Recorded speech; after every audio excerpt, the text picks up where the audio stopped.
नमस्कार स्टूडेंट्स, आप लोगों को पता है इस टाइप का idioms and phrases first year और इंटरव्यू की बोर्ड में पूछा जाता है और इसके लिए आपको अब 2 मार्क्स मिल रहे हैं।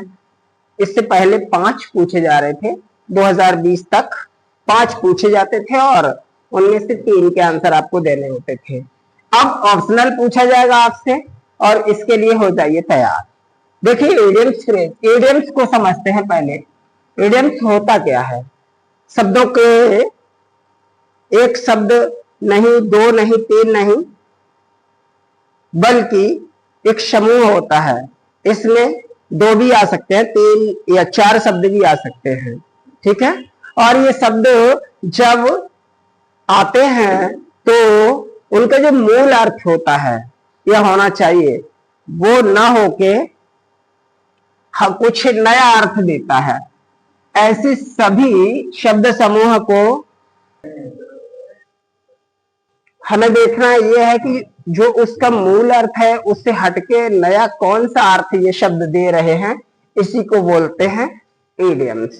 जैसे अ बर्निंग क्वेश्चन, ये आपके सामने बोला जा रहा है। क्या बोला जा रहा है? अ burning question.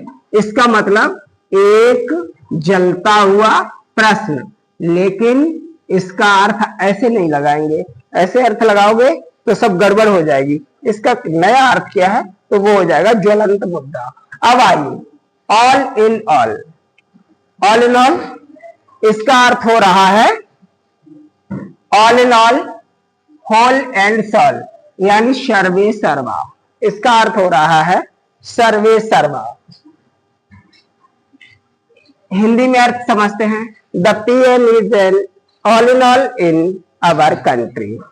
The PM is all in our country, ठीक है। हमारे प्रधानमंत्री देश में सर्वे सर्वा होते हैं, तो ये उसके लिए बोला जा रहा है।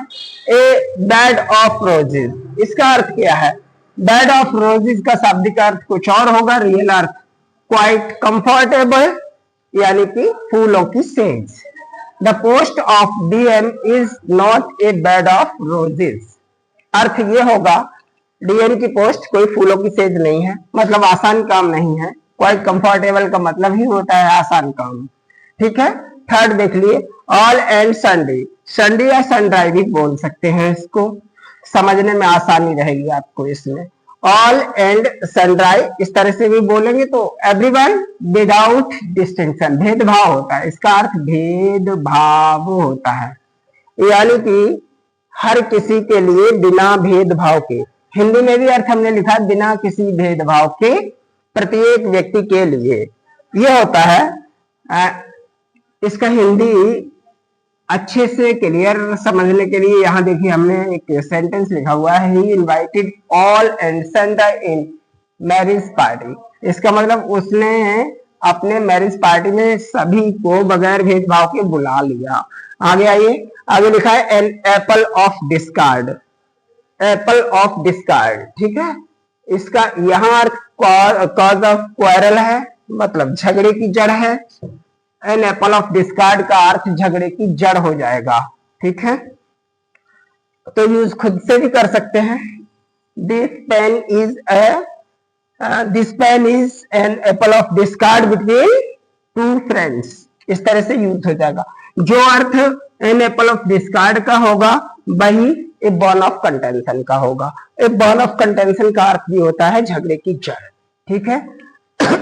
आगे देखेंगे number 6, at the 11th hour, at the last moment. 11th hour का अर्थ होता है आखिरी समय में, अंतिम समय में। इसका यूज अगर करें तो कह सकते हैं India won the match at the 11th hour, ठीक है। Next 7 number, an apple of one's eyes. इसका अर्थ होता है आंखों का तारा, सबसे प्यारा, वेरी डियर। इसका अर्थ होता है वेरी डियर, आंखों का तारा या सबसे प्यारा, ये बोल सकते हैं। नेक्स्ट, एट 6 and 7, बेतरतीब होता है इसका अर्थ। इन डिसऑर्डर, कोई चीज डिसऑर्डर में होती है, तितर बितर होती है, तो उसे एट 6 and 7 बोलते हैं। All Greek and Latin, very difficult to understand. यानी समझ से परे इसका अर्थ रहता है a red letter day. A red letter day a important day as 15 August is a red letter day in Indian history. तो इस तरह से जब हम इडियम्स को क्लियर याद करेंगे तो समझेंगे कि ये सीखना कितना आसान है। कल एक नए वीडियो के साथ हम फिर से आपको 10 इडियम्स देंगे और उनको फिर से सीखना होगा।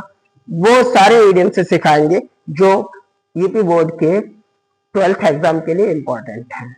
तब तक के लिए नमस्कार।